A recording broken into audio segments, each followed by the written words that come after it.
Hello, and welcome to the Scaling Therapy Practice. This is the show from Course Creation Studio, where we empower mission-driven helpers and leaders to launch life-changing online courses. I'm your host, James Marland, and we're on a journey to harness your potential and expand your impact through online educational courses. Today, I'm absolutely thrilled to welcome our very special guest, Amity Cooper. Amity is a trailblazer in the field of mental health. She supports therapists to turn their experience into thriving businesses through her professional development company, C3, the Clinical Care Collective. She's also the visionary behind the Do This First Bootcamp, which equips therapists not only to manage their businesses effectively, but also embrace cutting-edge technologies in our ever-evolving post-pandemic world. Listen to the show to find out how Amnity helps therapists embrace their entrepreneur hat to become therapreneurs in the changing world of technology and business. Welcome to the Scaling Therapy Practice. This is James Marland, your host. I am thrilled today to have my guest, Amity Cooper, a therapist who helps other therapists launch their own businesses through her professional development company called C3, or the Clinical Care Collective. She also has her Do This First Bootcamp that not only helps therapreneurs, I love that word, not only helps teach therapreneurs how to run their own business, but also how to embrace new and emerging technology, which I think is really useful in this post-pandemic world. So Amity, welcome to the show. Thank you so much, James, for having me. I'm really looking forward to this conversation. I was reading over it when we were talking about your history and your bio, and you have a wealth of information. You do a lot of things. Can you tell us? A lot of things, yes. Tell us all the things you're involved in. Okay. Well, to start with, I am a trained mental health professional. I got my counseling degree back in 2018, but before I did that, I have a long history of working as an entrepreneur. I have started multiple businesses in different fields, anywhere from fashion to chocolate, and that is a whole other conversation. But after my last business closed, I really felt a call to do something more internally driven. And therefore, I went back to school for counseling. And since then, I have dipped my toe into a number of other facets of the mental health industry. But what really excites me these days is how to help other clinicians launch and grow and become the best and virtually unlimited, really, in their lives and their practices. And I do that through my professional development company, C3, or Clinical Career Collective. So we can get into it that way, or what direction do you want to start? No, that's neat. And you were telling me you work with horses. You called it equine therapy. Yeah. Does that mean you own a horse? Yes, I do. In fact, I have two. Okay. Yeah. The But dream come true, probably. It is. And I love that work that I do. It's so powerful and almost magical with the effect that transformation happens when people come in contact with these beautiful horses. But a lot of that can't be done because there isn't a lot of access to nature, and it has a lot of issues, a lot of barriers for people to come and experience that powerful therapy. So a lot of my work has been becoming an advocate and a builder of creating a digital bridge, at least for clinicians and this new technology, all these new technologies that are coming out and intersecting with mental health and business and just what we can do, the power that we have in our hands now to really not serve just a few hundred, but maybe thousands, millions of people with these new technologies. So this is really my driving force right now about getting this message out and helping others launch their businesses. When you talk about new technologies, are you talking about like video conferencing, or What are you referencing there? Actually, I believe that there are 4 sort of new tech tools that we're really seeing coming online right now.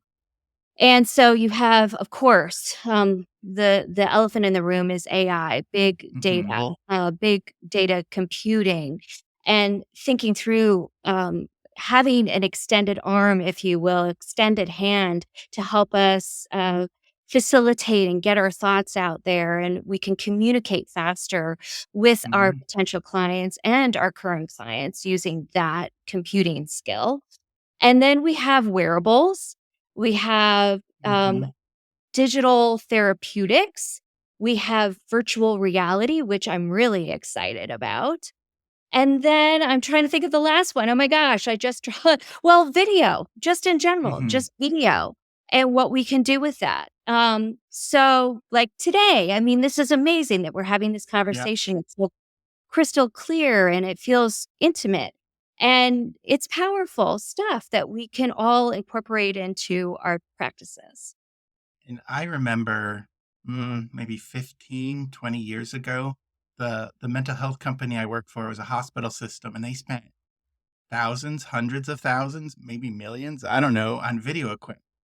Just big TVs and cameras and trying to figure out HIPAA compliance stuff and Yeah. all that. And now there's like a 9.99 app and a phone, and just it's in your pocket. The tools they're right there. But I do, and maybe some of the people you've worked with feel this way. Like I do feel like sometimes it's moving so fast.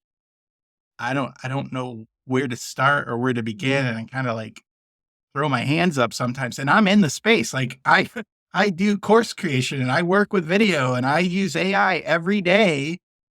Yet sometimes even I feel like it's moving so fast. And like, oh, I didn't think about that. I didn't know about that. Are you seeing that in your consulting business? All the time. Yeah. All the time. And I think it hits the in-service professional really hard because okay, so if we separate out just our everyday lives, I mean, technology, we're a tapestry of an integration. We use technology in ways that we are just it's a foregone conclusion. It's a natural process, Hmm. right?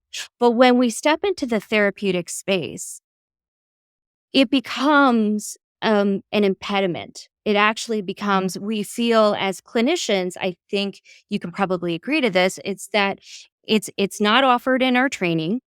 We're not Right. introduced to it. It's not utilized. It's seen as a threat. And we clearly don't have the bandwidth. We're afraid that it's gonna take over our practices. You know, that technology is moving fast. It is. It's moving at a speed that we've never seen before in humanity's history. But at the same time, we can harness that and we can control it and we can utilize it to our benefit. And we just need to get educated and we need to tech up. So I think there's a lot of ways that we can embrace it and learn from it and be curious about it.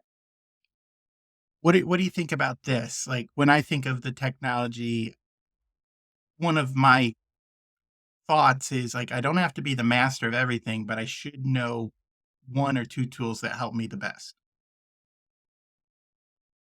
Yes, I would agree with that. And in my course that I've created called Do This First, which essentially helps new clinicians or people or practitioners who are looking to open up their private practices, how to incorporate all of this technology and get them running in about 7 days, okay? So it's a boot camp process, but Mm-hmm. the 2 things that I focus on are video production, learning how to do telehealth efficiently and with purpose and intimacy, because this is how most clients are coming to us these days. And then I'm also adding on the value of what's coming down the pipeline, and that's virtual reality. So I talk about those issues, but for to back to your point and your question, about what would you pick as tools to incorporate into your everyday Hmm. business life or therapeutic life.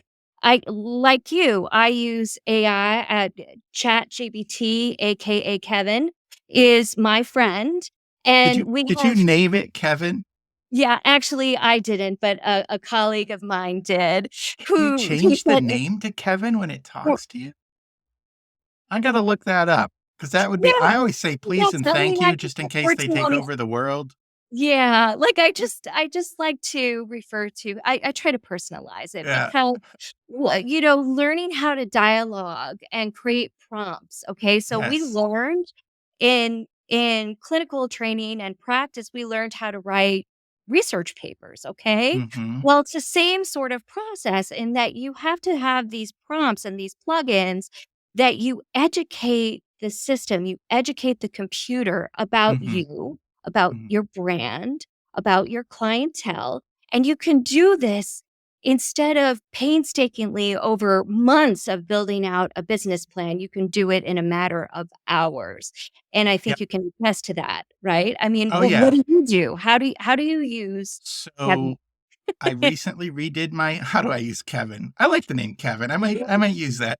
But I recently redid my web page to when I first started this podcast, it was more like scaling therapy practice, and we talked about hiring people and um, buying buildings, and I don't know, just uh, virtual assistants, EHR programs, stuff like that, like things Yeah. to scale your business. And then my co-host started another podcast. He ran out of time, and so it was just me. And now while I've worked in mental health for 18 years, uh, and I ran a virtual assistant company for mental health. I'm not a therapist, and I don't have a therapy practice. So sort of like I'm in this transition stage. Season 3 is about creating online courses. Anyways, I say that to I was redoing my web page, and I had about 10 or 15 podcast episodes talking about creating courses. I Yeah. created a PDF document. I uploaded it to ChatGPT, and then I said, "Tell me about myself." Like I said, Yes. like what is my tone of voice? What is my vocabulary? What is my mission? What comes up over and over? If you're doing a business plan or a web page, what would you pull out? And then it would pull out stuff, and I'd refine it. And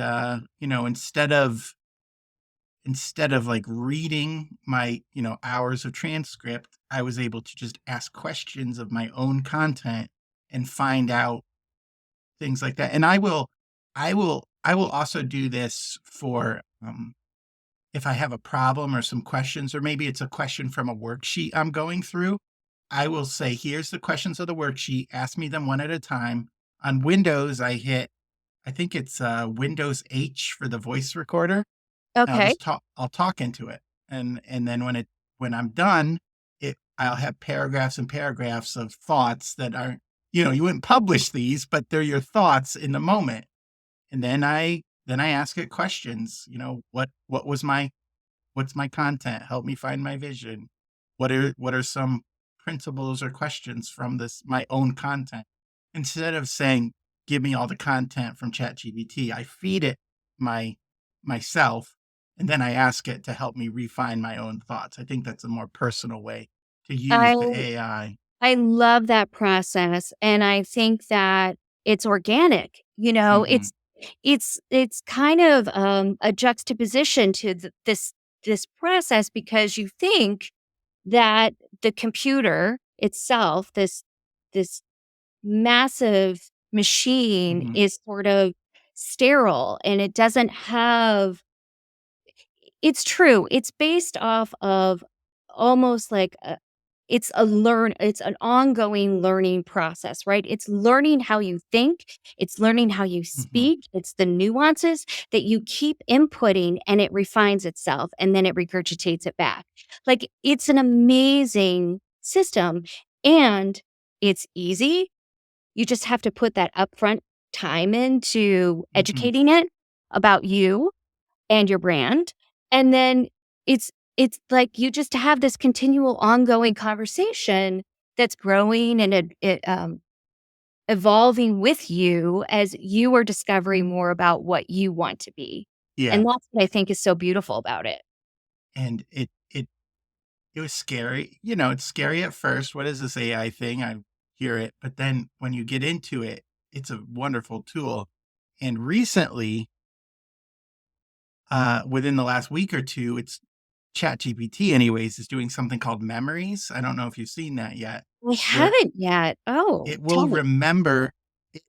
I did this section on like tone, like this is my tones and these are the words I used, Yes. and I had to ask me questions about it, and then it it said memory saved, and so it's going to remember if I say use the tone of James Marland when he's talking to entrepreneurs or whatever, it Mhm. will remember that memory. That's what I'm believing it is, because now I used to have to put in a prompt every time, like I had a paragraph of like when I do marketing, I use 6th to 8th grade vocabulary because Yeah.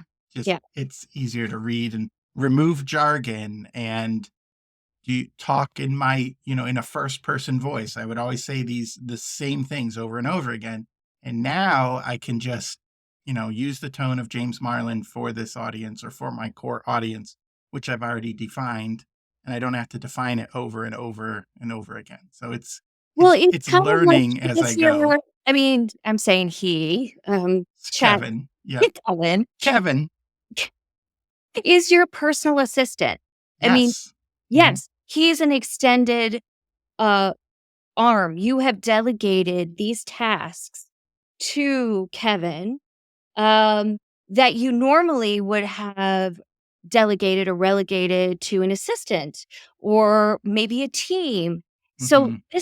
this is a way to maximize and optimize your back office system in a way. It builds the foundational structure of your business in a Mhm. way that you can save time, money, and ease and practicality. I mean, it's really it's a game changer for so many people. And we're just talking about our small little, pocket of Mhm. focus here of clinicians. But you just I mean, you look at the world and you see how much it's changing us. Yeah. We're growing together, I feel like. And it's like has it's we're like in the first year of this. I know. It has done I so know. much in the first year. And it It's can mind blowing. yeah, it can help with so much. If you want to create a worksheet, you just talk about what you want to create and then say, okay, my audience is, a child who has test anxiety.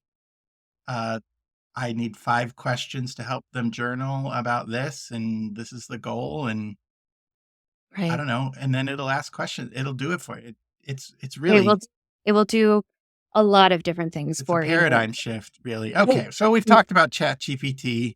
We'll probably come back, or Kevin. We talked about Kevin quite a bit.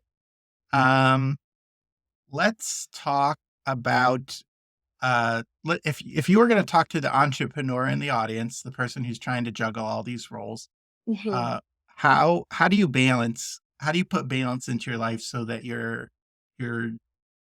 being excellent in what you do, but you're also not burning out as a mental health professional, which is a really, really hard job. So It's a how would really you balance some of these roles? well, first off, I think if, we're all trying to find some seminal balance of work and life, Mhm. and we can't do everything. So I think it's addressing the reality that there's a lot of outside external information that's bombarding us and telling us which direction to go in and how to do it and who to be, when the reality is this is an internal discovery process. And this is a lot of the work that I do with other executives and Mm. professionals.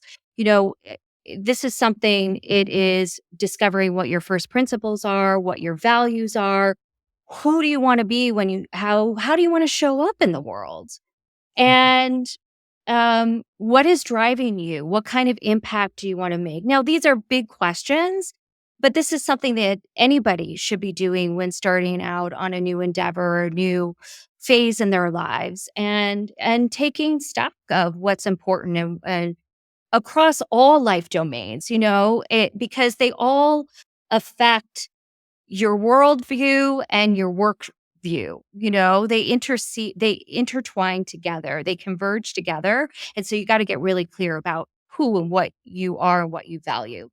So, in that response and in that way, I feel like that unto itself, you're setting up clear boundaries, clear lines about who you are and what kind of work you're going to do and how you're going to help people. So, I think I'd start there. And then I'd start peeling the onion and working on figuring out, well, if I do this, I know that my work and my purpose or my drive to help other people is but is going to be the driving force for all of my communication, of all of Mm-hmm. my efforts to reach those people. So then you got to figure out who those people are.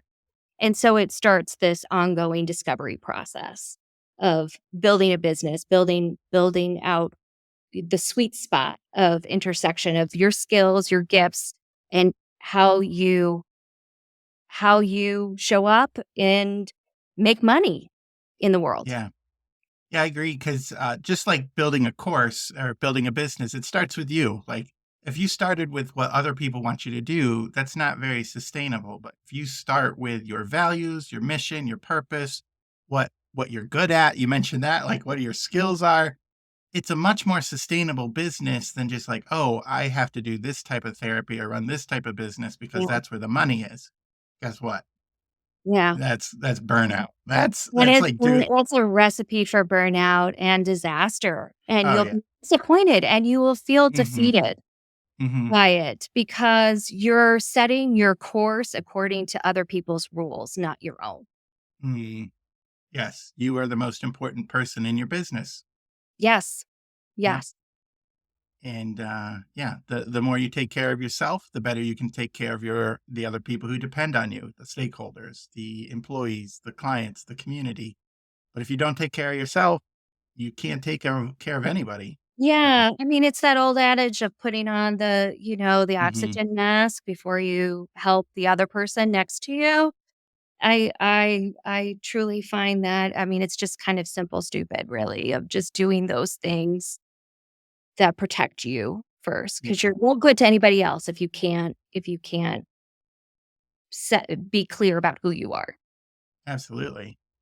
You talked about in your you used the word in your bio, anyways, therapreneur, because I Yeah. really like that word because often people there's a blurred line there. Like, you blurred the line together between therapist and entrepreneur, because in some of the other podcasts or shows I listen to, there's this sense of uh, noble poverty. That's what it was called. Mm. Noble poverty. Like, I'm helping people, which means I got to be poor.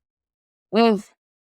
Oh, And that message needs to die. I wanna give it, a backyard burial, actually. I find it incredibly, it does a disservice to us and to the world mhm, because, well, let me backtrack a little bit.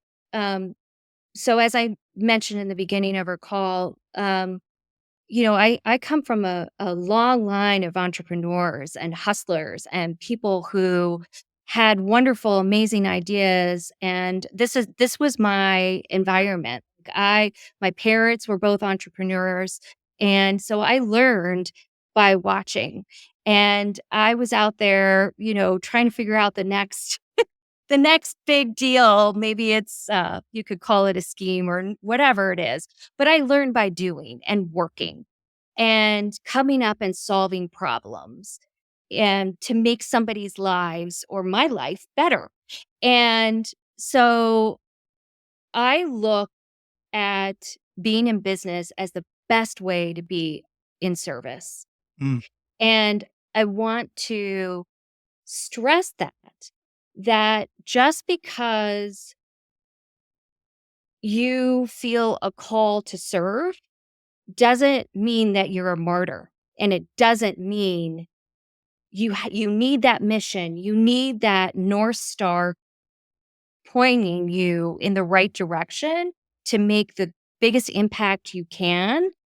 But there is no reason to sacrifice yourself for the greater whole here. Mm-hmm. And this starts, and if I go on a diatribe, stop me, but I feel like it is oddly enough, and this is something that I hope that I can change over time through advocacy and awareness and education, but our institutions are not set up right now to teach us these skills. They've taught us well about becoming good clinicians, right? And going out into the world and working in community mental health.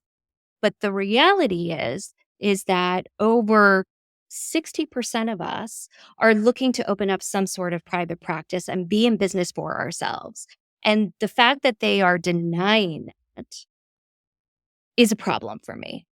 And they're not helping us or engage with the reality of the world is and what's needed. Like, we're the frontliners to the soul. And we need to be able to go out there confidently in our skills. I mean, we're some of the most educated people in the world and we're underpaid. We're I some of the agree. most underpaid people in the world. And that is horrible and that is not right and that needs to change. So I hope I didn't go Yeah. on too much, but No, that you're good. I loved your passion, and I think we should be passionate about this because, as you pointed out, you got 4, 8, 12 years of high-priced education, yet, you know, you're on near the bottom end of people with a master's degree yes. for earning. Yeah. But the good you do in the world is up there with like teachers and who else does good in people in the social work field. Like you do so much good and you help. One of the doctors I worked with, we had a good appointment or something, and the guy made a good decision. I'm like, wow, we really changed that guy's life. And he's like, no, we didn't. We actually changed his wife's life and his kid's life and his family's life and his community's life and his neighborhood, like his whole neighborhood, because he's making better choices. It's changed the ripple impact that The therapists ripple have. effect is It, huge. mhm.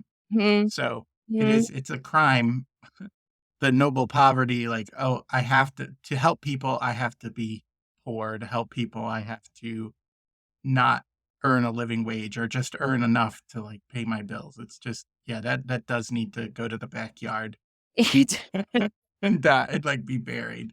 But and I think it also it speaks to the fact that people al- almost see themselves as therapists first and not entrepreneurs or business owners, because as a business owner, you're an agent of the business. Like, it was one of the things I learned in my master's classes, business MBA classes. Like, agency is a real deal, and if you're serving you as a manager, there's manager stuff. You serve the agent, the company. You're not serving yourself. You make decisions based on what is good for the company.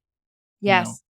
and charging, if you're charging $75 an hour for an appointment, that might be good for some people, but you'll go out of business. Like, that is no Yeah. good for the company. So how do you help therapists wear the dual hats? Like, I feel like you got Yes, yes, multiple and there's hats. there's a fundamental construct to every business. It's like you need to be able to produce a product or a Hmm. service that people are willing to pay for based on an arranged agreement of exchange so that you can continue to deliver those services to keep the business in motion and moving forward so that it pays you and it serves the people that you're and the widget that you're making. So Hmm. you are an agent both for the business but also for the perpetuation of growth and for that business to live. Otherwise, Hmm. what's the point of doing it? You know, it's it's something that, I mean, this is a whole other topic that we could, a rabbit hole that we could go down. But I mean, I think it is again sort of a representation of these. I'm at loss for words for a moment, but like this sort of schism between having it be capitalism or being, Hmm. entrepreneurship, a business is somehow evil and set up to be, it's taking advantage of people. But the reality is that this is a way to totally transform the world Hmm. and do good in the world. And not all businesses are out there to take advantage of you. They're there to Right. serve. So I think if you look at yourself as that entity of service, then it's automatically like you're automatically in alignment with that purpose and passion that you have. And knowing your value, just you you have a value, you have a service that you're giving that is like if people tried to do it themselves, almost couldn't because you have that education, you have the skill, you have the experience working with people that sharpens you to help you get further faster. Um, so let's transition to your course. Okay. Looks like you have a boot camp, and what do you do in the boot camp and your course? Okay, so I'd like to give you sort of some reference to why this course exists today. Hmm. Um, so back in 2020, when we were all floundering around and we were struggling to move from knee to screen to screen, Hmm. um, I felt compelled to talk about these issues, this convergence of the mental health industry with entrepreneurship and all this new tech. I mean, I had been online for 10, 12 years prior to going back to school, as I mentioned before. And so using Zoom and other sort of software Hmm. tools or whatever were sort of second nature to me. But I realized as I watched my colleagues and peers struggling and just completely overwhelmed that they had no idea what this technology and what was going on in the real world outside of their Hmm. training and their clinical spaces. And I'm not trying to make light of that. I mean, it's difficult. And so anyway, I created in 90 days, I made a pop-up virtual summit that's called Healing Entrepreneurship Summit that Hmm. really talked about these three main issues affecting our industry and us as clinicians, and how giving some guidance and some parameters on how to think about this and apply all of this new tech to our lives. And it was amazing because the outpouring, I had over 1,000 attendees over that 7-day period. And it really told me something, told me it was my own market study that this people needed this information and they needed the skills to figure out how to take the next step. Now, I think you could attest to this, but most uh, entrepreneurs or mental health practitioners who have sort of stepped over into this new space of e-learning, setting up e-courses and programs or running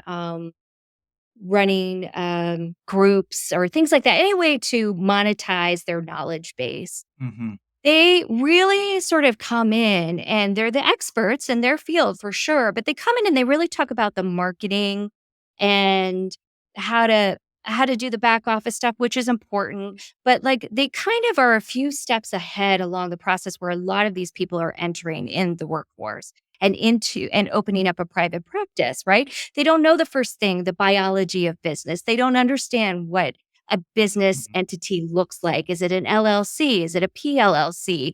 They don't understand the nuts and bolts, right? The guts of Hmm. what it means to, okay, it's one thing to have your business is a service oriented business. It's not a product based business, even though we're seeing the hybrids exist. So I felt that it was imperative for me to take all of that business experience and knowledge and apply it to create a one-stop shop, 1 week program that literally walks people through.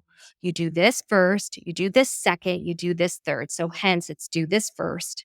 And I literally take people through and I give them a bootstrap MBA Hmm. startup accounting of how to walk through and open up your private practice. So at the end of that week, you will have your domain name, you will have all of your proper filings for your business.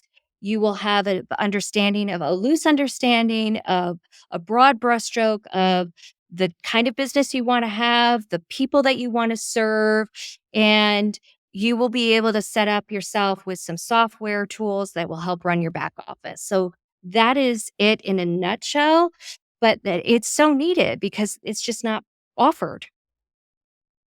Yeah, awesome. I think I can think of several group conversations I've been in where people would ask for something like this. Well, how do you get started? Or what do you do? Or what's the forms you need? Or how do you set up your business? Do I need a web page? Yes, you do. Uh, Yeah. Yeah, yeah, exactly. you do. You do. Like all those things would be very helpful for them. And I like your passion because it comes out of your heart. You know, you want to serve people. You're on a mission to make their lives easier and take some of the frustrations out that people people who grew up they went through the college, you taught them how to help people with their anxiety or their depression or like diagnose, you know, Mhm. study the DSM. But when it comes to this other business stuff, you're kind of You're not lost. you're You're out just to pasture. You really don't have yeah. any of that. And within our community, um, you can't I might get flack for this, but when you look around to your supervisors or your teachers, they're not they may have private practices, but their advice is really it's not helpful because they want you to fit into a paradigm that they've practiced. And so there's a lot of in addition to this business mindset uh, building, I'm also tackling and addressing the financial money mindset issues that Mm, we're shackled with. And so, sort of stripping that apart, looking at it differently, figuring out what that story is that you tell yourself about mm. your right to earn money, to earn your way in the world, and how do you do that? So it's deep and direct. Let's put it that way. Yeah, well, and intense. It sounds like, but you know, I think I'd rather get it done and not done and out of the way rather than like do it over a long.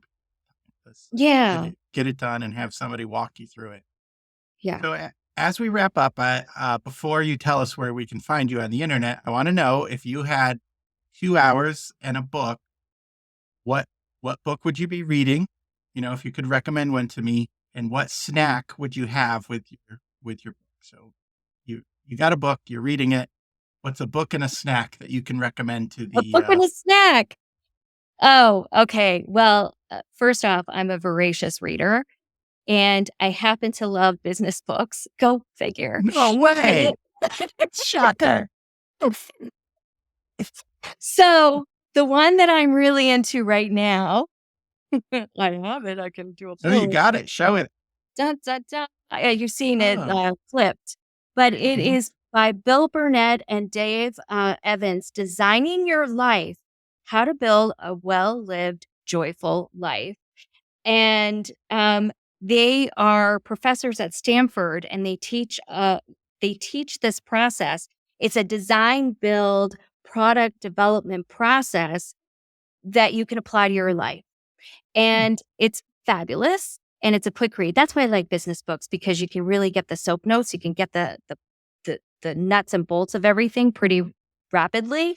And then as for a snack, I would say that I am a coffee Mm, lover mhm. extraordinaire. So, like, it's a liquid A powder. liquid snack. Yeah. Yeah. Yeah. Yeah. Excellent. Excellent choice. Amity, I've enjoyed our conversation. If people want to find out more about you or your course or the Clinical Career Collective, I know. give us all the details on where people can find out more. Okay. Well, I would love for you to reach out to me at amity@clinicalcareercollective.com. And also I have my personal webpage at Amity, Amity Cooper, COOPER.com. You can find me there. Excellent. And I will have all this in the show notes, as well as a link to your webpage and the boot camp Yeah. and your email address. This has been delightful. Thanks for listening. We'll see you next time. Thank you so much.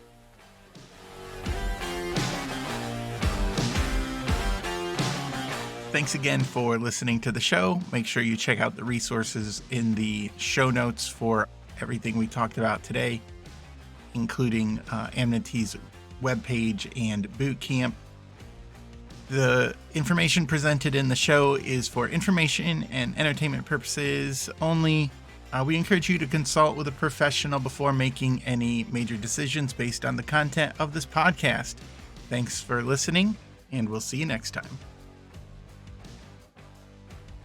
Scaling Therapy Practice is a proud part of the SciCraft Network.